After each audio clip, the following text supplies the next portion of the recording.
Makakuan ta reliable ba ang kuan kit? Automatic na multicab? Alisod na siya. Ang kanang kato dito. Ang automatic units will use up a lot of gasoline. Pero kuan siya kit, di siya madali maguba. O dili man dagko man siya punch. Bato. Dako nagmakina ba? Iyang machine. Steel type na siya. Ang pa lang lang magtugol kay haso. Kay tuhod nga paano siya kanang tingnan na ni. Kanang if ay baka nang fuel injected. Fuel injected. O niya control box siya lang kuan niya. This kahit yun sa ordinaryo lang mga carburetor type na sayon na yun. Bisa mga bukot-bukot ng mekaniko makalya. Kana kay electronic man.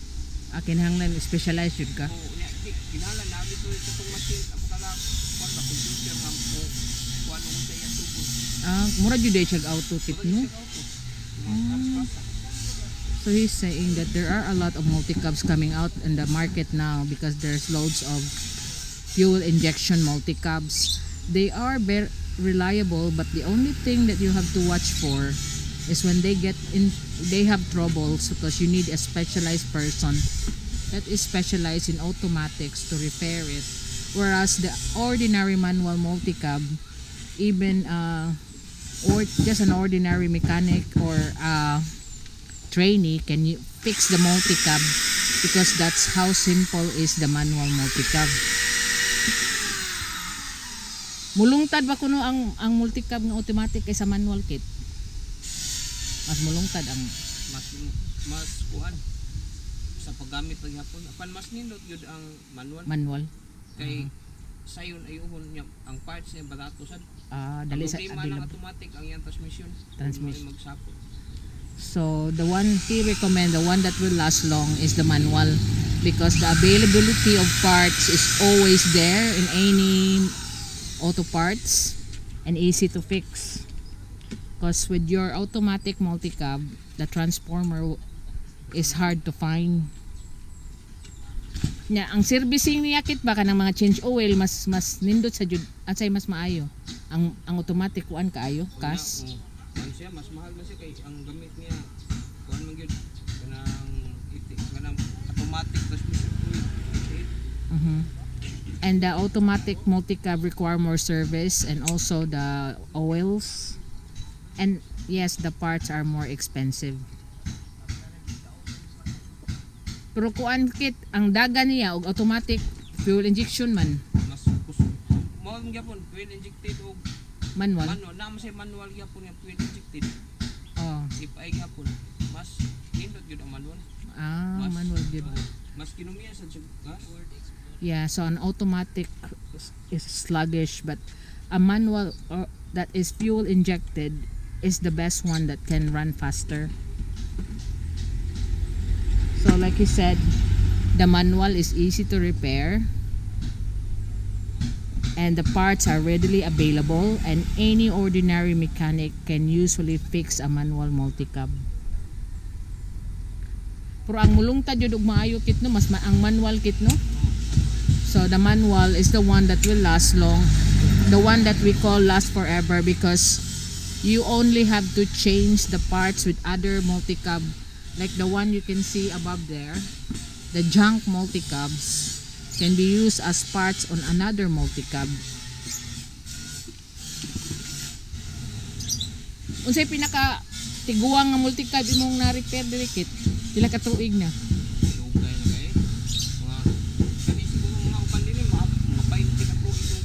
Bihas na. Lugay lagi kayo mo. Basta ang uban mo gani mga 80s pang ganyan eh. Ha? Mga 1980s pang uban. Akan ni sama na inyo 94 mo na. 93 anak. Nay uban na pan nasa uban. Kani mga kuan from mga 2000 tampin mo gani. 2003 anak.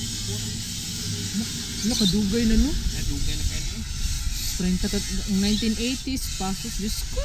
Mga unang mga multicab bitaw na katong mga 6 bal pa ba? 6x6. Karon nga 12 na niya mas modelo na kanang itawag 64 kanang nanay flat og naong.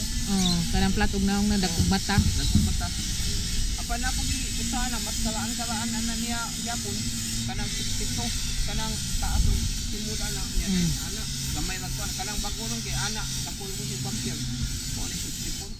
Ubo. Naga po yung manual, nasa automatic ya po na nila. The oldest multicab that he repaired is since the 1980s. The first multicab that come here in Cebu City. He still repairs them until now, and it's still running on the road. Because right now, what you can see is the flat front, big-eyed multicab. That's the latest models, but the round eyes are on the 1990s, 94. Like my multicab, which is round eye, is 1994. So on overall parts of the multicab, the automatic is hard to find, and also the repair is longer because they need to use the proper machine to diagnose which part is in trouble, and also if the multicab transformer of the automatic is the one needed repair, you have to buy another transformer or really import it from Japan. So regarding the multicab that he recommends a manual multicab. If you want a faster running multicab, manual but fuel injection manual. Kung mutanaw ba tag multicab nga bago kit ba unsay primero natong tanawon ang nga maayo ba kanang para sa rusko ba ang lindo kita ka ng mga kwarta ka ng wapag mapay pagkasimbol pa mao kanang ba wapa na human kay makita ang uban gid na ilang pintalan ka lagi kinay uban nga giuli dayon lagi kit pintalan nila po ang lindo na kanang as-is bitaw lag as-is kanang wapa na mapay pagkasimbol wapay pintal ba kanang wali pagwapahi. kay wapa na wapay na silya. So he recommend when you buy a multicab, don't buy the one already in display. Then you bring your mechanic when it's still on their assembly area. That so you can see what the engine and how they assemble it before they display it, and it's all painted and covered. That's what the as-is is the one that you have to choose from. Then you can bring the mechanic and look at the engine, because he's been fixing multicabs around the 80s. The first multicab that he learned how to fix here is the 6x6, the first one that arrived here in Cebu.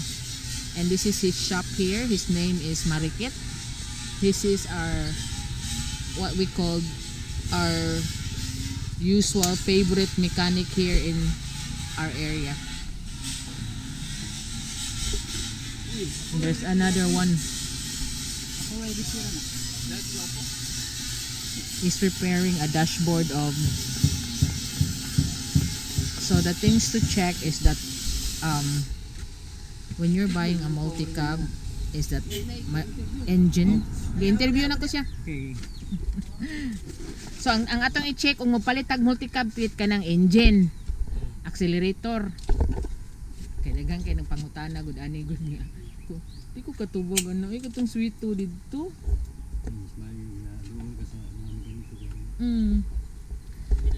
Nya ang kuan pa gyud kit no brakes. Ay fuel pump. When you turn it on, you can see if it's not shaking, then something is wrong. So those are the 5 things that you need to check: the lights, engine, the transmission, and you run it around that it's not shaking. The brakes, the lights, but the number one is not the shaking engine.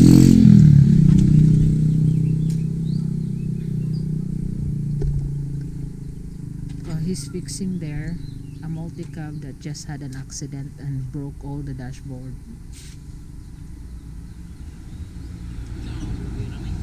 So you can see that even if it's all broken up, they still can fix it back,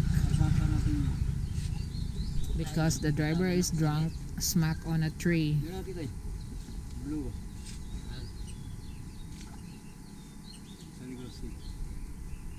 So unsa man na nga sa multicab gyapon na? Kuan siya sa Nissan March. Okay, nata to ako kuangan tugkuan.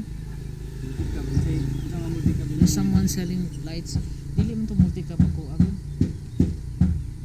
Adto man sa blue niya na customer na pick up.